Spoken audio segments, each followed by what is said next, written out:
MS-ൻ്റെ കുറിപ്പുകളിലേക്ക് സ്വാഗതം. അത് വീട്ടിൽ പോയി ചോദിച്ചാൽ മതി, അത് വീട്ടിൽ പോയി ചോദിച്ചാൽ മതി എന്നതാണ് എൻ്റെ ഇന്നത്തെ ടൈറ്റിൽ. ഇലക്ഷൻ കാലമാണ്. LDF വികസനം പറഞ്ഞ് വോട്ട് തേടുമ്പോൾ UDFന് കാര്യമായി ഒന്നും പറയാൻ ഇല്ല. അതുകൊണ്ട് അവർ നുണകൾ പറഞ്ഞ് വോട്ട് തേടുന്നു. പക്ഷേ സോഷ്യൽ സൈറ്റുകളുടെ വ്യാപനത്തോടെ ആ നുണകൾ ഇറങ്ങും മുമ്പ് പൊട്ടുന്ന അവസ്ഥയാണ്. അപ്പോഴാണ് UDFനെ സഹായിക്കുന്ന മാധ്യമങ്ങൾ UDFന് ജീവജലം കൊടുക്കാൻ വേണ്ടി ഇറങ്ങി തിരിച്ചിരിക്കുന്നത്. അവർ പേപ്പട്ടികളെ പോലെ വിവാദങ്ങൾ തേടി നാട് ഒട്ടുക്ക് അലഞ്ഞ് നടക്കും. അവർക്ക് കിട്ടിയ വലിയൊരു വിവാദം ആയിരുന്നു അത് വീട്ടിൽ പോയി ചോദിച്ചാൽ മതി. നിങ്ങൾ എല്ലാവരും ശ്രദ്ധിച്ച കാര്യമാണ്, കേരളത്തിന്റെ ആവശ്യം വളരെ കൂടുതലാണ്. അത് വീട്ടിൽ പോയി ചോദിച്ചാൽ മതി. കേരളത്തിന്റെ ആവശ്യം വളരെ കൂടുതലാണ്. കോന്നിയിൽ കഴിഞ്ഞ ദിവസം ഒരു പൊതുയോഗത്തിൽ മുഖ്യമന്ത്രി പ്രസംഗിച്ചുകൊണ്ട് നിൽക്കുകയാണ്. അന്നേരം സദസ്സിൽ നിന്നും ഒരാൾ ഒരു ചോദ്യം ചോദിക്കാൻ ശ്രമിക്കുന്നു. മുഖ്യമന്ത്രി ഇതിനോട് പ്രതികരിച്ചത് അത് വീട്ടിൽ പോയി ചോദിച്ചാൽ മതി എന്ന് പറഞ്ഞുകൊണ്ടായിരുന്നു. എന്നിട്ട് ഒരു ഭാവഭേദവും ഇല്ലാതെ പ്രസംഗം തുടരുകയും ചെയ്തു. ചോദ്യകർത്താവ് ആ മറുപടിയിൽ തൃപ്തൻ ആയതുകൊണ്ടാകാം അടങ്ങിയിരിക്കുകയും ചെയ്തു. അത് അവിടെ കഴിഞ്ഞു. എന്നാൽ മലയാളത്തിലെ ചില ദൃശ്യമാധ്യമങ്ങളും ദിനപത്രങ്ങളും ആ ചോദ്യകർത്താവിനെ തിരഞ്ഞ് ഇറങ്ങി. എന്തിനാണ് അത് ചെയ്തത്? വെറുതെ ഒരു കുത്തിത്തിരിപ്പ് ഉണ്ടാക്കാൻ. ഇലക്ഷനല്ലേ, കിട്ടിയാൽ കിട്ടി, പോയാൽ പോയി, അത്രേ ഉള്ളൂ. അജണ്ട ഇല്ലാതെ നുണകളിൽ മാത്രം അഭിരമിക്കുന്ന UDFനെ സഹായിക്കാൻ ഇതുകൂടി സഹായിക്കുമല്ലോ എന്നാണ് അവർ കണ്ടത്. അങ്ങനെ ഏഷ്യാനെറ്റ് ആളെ പിടികൂടി ക്യാമറയുടെ മുന്നിൽ എത്തിച്ചു. എന്താ ഒരു ഉത്സാഹം, എന്താ ഒരു തിടുക്കം അല്ലേ! അയാൾ ഒരു പാർട്ടിക്കാരനാണ്. ഏഷ്യാനെറ്റിനോട് അയാൾ പറഞ്ഞ വാക്കുകൾ നമുക്ക് കേൾക്കാം. മുഖ്യമന്ത്രിയുടെ ഒരു ചോദ്യം ചോദിക്കാനുണ്ടെന്ന് ചോദിച്ചയാൾ കോന്നിയിൽ ഇന്നലെ പരിപാടിയിൽ CPM-ന്റെ LDFന്റെ കൺവെൻഷനിൽ വെച്ചായിരുന്നു, പൊതുസമ്മേളനത്തിൽ വെച്ചായിരുന്നു ആ ചോദ്യം ചോദിച്ചത്. അപ്പോൾ അത് ദാസ് P. ജോർജാണ്, അട്ടച്ചാക്കൽ ഈസ്റ്റ് മുക്ക് സ്വദേശിയാണ്. എന്തുവായിരുന്നു അങ്ങനെ ഒരു ചോദ്യം ചോദിക്കാനുള്ളൊരു സാഹചര്യം? അതായത് ഞാൻ ഉദ്ദേശിച്ചത് 20,000 കോടിയുടെ വികസനം ചെയ്തു കഴിഞ്ഞിരിക്കുകയാണ്. പിന്നെ ഫണ്ട് മുഖ്യമന്ത്രി സംസാരിച്ച ഇതാണ്, മുന്നോട്ടുള്ള വികസനം ചെയ്യാൻ ഫണ്ട് BJPയുടെ കേന്ദ്ര സർക്കാർ തടസ്സപ്പെടുത്തി വെച്ചിരിക്കുകയാണ്. പിന്നെ എങ്ങനെ മുന്നോട്ടുള്ള ഫണ്ട് കണ്ടെത്തും എന്നുള്ള ഒരു ചോദ്യം മാത്രമാണ് ഞാൻ ഉദ്ദേശിച്ചത്. അത് ബഹുമാനപ്പെട്ട മുഖ്യമന്ത്രിയുടെ പ്രസംഗം തടസ്സപ്പെടുത്താൻ കാരണമായിട്ടുണ്ട്. പക്ഷേ ഞാൻ ആ അവസരത്തിൽ അത് ചോദിക്കാൻ പാടില്ലായിരുന്നു. അന്നത്തെ ആവശ്യത്തിന് ഞാൻ ചോദിച്ചു പോയി. ഇത്രേ സംഭവിച്ചുള്ളൂ. അവിടെ വീട്ടിൽ പോയി ചോദിക്കാനാണ് പറഞ്ഞത്. അദ്ദേഹത്തിൻ്റെ പ്രസംഗം തടസ്സപ്പെടുത്തിയപ്പോൾ തടസ്സപ്പെടുത്താൻ പാടില്ലായിരുന്നു. അതാണ് ഞാൻ ചെയ്ത തെറ്റാണത്. പാർട്ടി പ്രവർത്തകനാണല്ലേ? അതെ, ഞാൻ CPM-ന്റെ പ്രവർത്തനമാണ്. അതിനിടയിൽ മുഖ്യമന്ത്രി പത്രസമ്മേളനത്തിൽ വച്ച് എന്താണ് സംഭവിച്ചത് എന്നും താൻ എന്തുകൊണ്ടാണ് ഇങ്ങനെയൊക്കെ പറഞ്ഞത് എന്നും വ്യക്തമായി ഒരു സംശയവും ഇല്ലാതെ പറഞ്ഞു. സമനില തെറ്റുന്ന ആർക്കാണെന്ന് നല്ലോണം കണ്ടുകൊണ്ടിരിക്കുന്നുണ്ടല്ലോ ആളുകൾ. എനിക്ക് സമനില തെറ്റേണ്ട കാര്യമൊന്നുമില്ല. സാധാരണ നമ്മൾ ഓരോ കാര്യത്തിലും പാലിക്കുന്ന മര്യാദകളുണ്ട്. ആ മര്യാദകൾ പാലിക്കാതിരുന്നാൽ പ്രതികരണം സ്വാഭാവികമായിട്ട് അതിനനുസരിച്ച് വരും. അത്രയേ ഉള്ളൂ. അല്ല, അത് നിങ്ങൾക്ക് എന്തെങ്കിലും കിട്ടുമെന്ന് വിചാരിച്ചിട്ട് പോയല്ലോ, നിരാശരായല്ലോ. അതല്ല, എനിക്കറിയാതൊക്കെ അത് അവിടെ ആരെങ്കിലും പിന്നെ എന്നെ എതിർക്കാൻ വേണ്ടിയോ LDF-നെ എതിർക്കാൻ വേണ്ടിയോ വന്നതല്ല.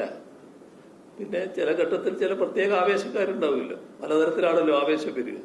ആ ആവേശത്തിന്റെ ഭാഗമായി ചോദിക്കുന്ന ചോദ്യമാണ്. പക്ഷെ അല്ല, നിങ്ങൾ ഞാനൊക്കറിയാതെ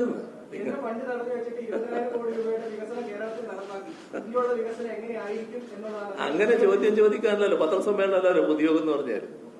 ഈ പത്രസമ്മേളനത്തിൽ നിങ്ങൾ ചോദിക്കുന്നത് എന്തുകൊണ്ടാണ്? ഈ പത്രസമ്മേളനം ആയതുകൊണ്ടല്ലേ. നിങ്ങളെല്ലാവരും വന്ന് എന്റെ പൊതുയോഗത്തിന്റെ മുമ്പിൽ ഇരുന്നിട്ട് ആണെന്ന് ചോദ്യം ചോദിക്കൂ. അങ്ങനെ ചോദിച്ചാൽ കിട്ടുന്ന മറുപടി അത് തന്നെയായിരിക്കും. അത് സ്വാഭാവികമല്ലേ. പൊതുയോഗത്തിൻ്റെതായ മര്യാദയുണ്ട്. പൊതുയോഗത്തിൽ നമ്മൾ ഒരാളെ സംസാരിക്കാൻ ചെല്ലുന്നു, ഒരു രാഷ്ട്രീയ പാർട്ടിയോ മുന്നണിയോ ആരോ ആവട്ടെ സംസാരിക്കുന്നു. ഇഷ്ടമില്ലാത്തവർ കേൾക്കണ്ട, പോകണം. ഇഷ്ടമുള്ളവർ കേട്ടാൽ മതിയല്ലോ. അതല്ലേ അതിൻ്റെ ഒരു രീതി. അതോടെ വലതുപക്ഷ മാധ്യമങ്ങളുടെ കുത്തിത്തിരിപ്പ് പരിപാടിക്ക് അന്ത്യമായി. പണ്ടും ഇങ്ങനെ തന്നെ ആയിരുന്നു. ഓർമ്മയില്ലേ, പ്രളയകാലത്ത് ഗവൺമെൻറ് ഫണ്ട് ഇല്ലാത്തതുകൊണ്ട് ദുരിതാശ്വാസ ക്യാമ്പിലെ ആളുകളിൽ നിന്നും 70 രൂപ ഓട്ടോ കൂലിയായി പിരിച്ച ഓമനക്കുട്ടന്. ആ വാർത്ത ആദ്യമായി റിപ്പോർട്ട് ചെയ്തത് നമ്മുടെ മനോരമ ന്യൂസ് ആയിരുന്നു. എന്തുകൊണ്ടാണ് അയാൾ അത് ചെയ്തത് എന്ന് അന്വേഷിക്കാതെ ആ ഓമനക്കുട്ടൻ്റെ പ്രവൃത്തി വലിയൊരു പാതകം എന്ന രീതിയിൽ മനോരമയും സഹമാധ്യമങ്ങളും ഇന്ത്യ മുഴുവൻ കത്തിച്ചു. വലതുപക്ഷ മാധ്യമങ്ങൾ ഈ സംഭവത്തെ ആഴ്ചകളോളം ഉപയോഗിച്ചു. ഓമനക്കുട്ടൻ കള്ളൻ, അയാൾ മെമ്പറായ പാർട്ടി അതിലും വലിയ കള്ളൻ എന്ന് അവർ വായ്ത്താരിപ്പാടി. കുറേയേറെ നിഷ്പക്ഷ മനുഷ്യർ അത് വിശ്വസിക്കുകയും ചെയ്തു. എന്നിട്ടോ 2 ദിവസം ആ നുണ പൊളിച്ചു. പണപ്പിരിവ് നടത്തുന്നു എന്നാണ് താങ്കൾക്കെതിരെ വന്നിരിക്കുന്ന ആരോപണം. ഇത് ശരിയാണോ? ഇവിടെ പണപ്പിരിവായിട്ട് നടത്തുന്നില്ല. ഈ ക്യാമ്പ് ദീർഘകാലമായി ഇവിടെ നടക്കുന്നതാണ്. 35 വർഷക്കാലമായി ഈ ക്യാമ്പ് ഇവിടെ നടക്കുന്നതാണ്. ഇവിടെ ക്യാമ്പുകൾ കെട്ടി ഉണ്ടാക്കി ഇവിടെ താമസിക്കുന്ന ഒരു സമ്പ്രദായമായിരുന്നു. ചേർത്തല വില്ലേജിൻ്റെയും റവന്യൂ ഡിപ്പാർട്ട്മെൻറ്റിൻ്റെയും സഹകരണം നന്നായിട്ടുണ്ടായിരുന്നുകൊണ്ടാണ് ഈ ക്യാമ്പ് ഇവിടെ ഇങ്ങനെ നടത്തിക്കൊണ്ട് പോകുന്നത്. കാലാകാലങ്ങളിൽ ഇവിടെ കറണ്ടില്ലാത്ത സ്ഥലമായിരുന്നതിനാൽ ഞങ്ങൾ ഈ ക്യാമ്പിൽ കഴിയുന്ന ആൾക്കാരോട് പൈസ വാങ്ങിച്ചുകൊണ്ടാണ് ഈ കറണ്ട് ചാർജ് അടച്ചു കൊടുത്തുകൊണ്ടിരുന്നത്. ഞങ്ങൾക്ക് മറ്റു പരാതിയൊന്നുമില്ല. ഞങ്ങളുടെ ഈ വാഹനക്കൂലി ഞങ്ങൾ മേടിക്കുന്നതാണ്. ഈ അരി ഇവിടെ സാധനങ്ങൾ എത്തിച്ചു കഴിഞ്ഞെന്ന് അവർക്ക് ആ പൈസ ഞങ്ങൾ ഉടനെ കൊടുക്കണം, അല്ലെങ്കിൽ നാളെ വിളിച്ചാൽ അവർ വരികയില്ല. ഇവിടെ ആർക്കും പരാതിയില്ലല്ലോ. ഞങ്ങൾ ഇതുവരെയുള്ള ഇന്നുവരെ പഞ്ചായത്തിൽ നിന്ന് ബ്ലോക്ക് പിന്നെ വില്ലേജിൽ നിന്ന് ഒരു ഇതുപോലെയുള്ള കാര്യത്തിൽ 10 പൈസ കിട്ടിയിട്ടില്ല. റവന്യൂ വകുപ്പ് പോലീസിൽ നൽകിയ പരാതി പിൻവലിക്കും.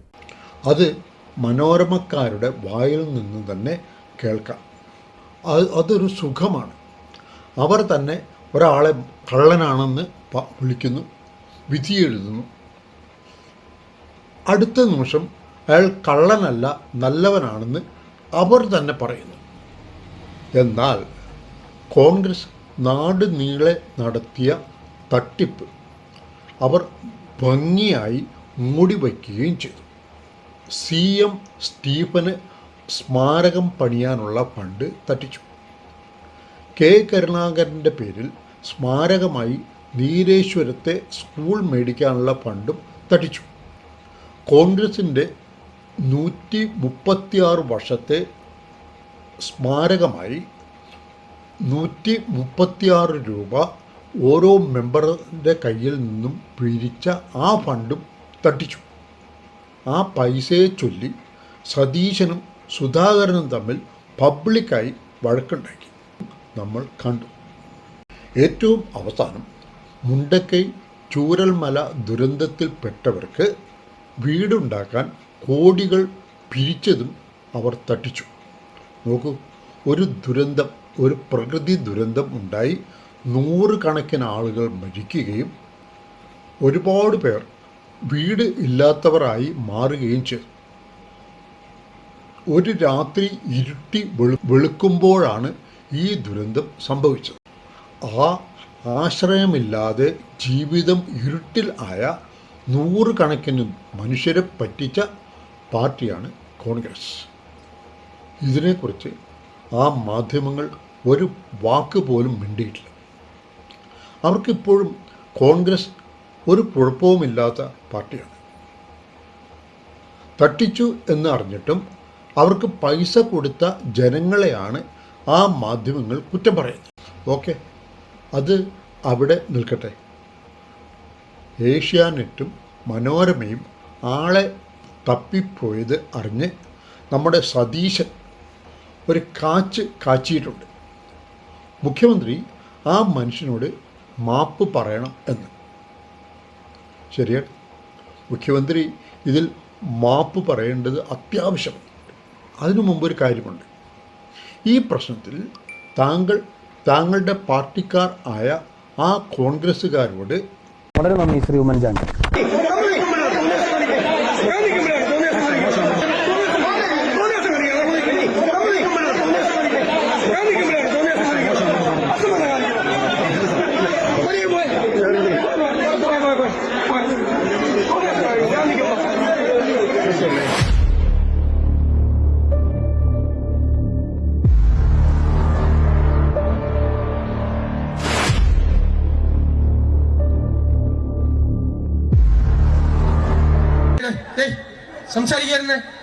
സംസാരിക്കാതിരുന്നേ സംസാരിക്കാതിരിക്കേ മിണ്ടരുത് ഇവിടെ.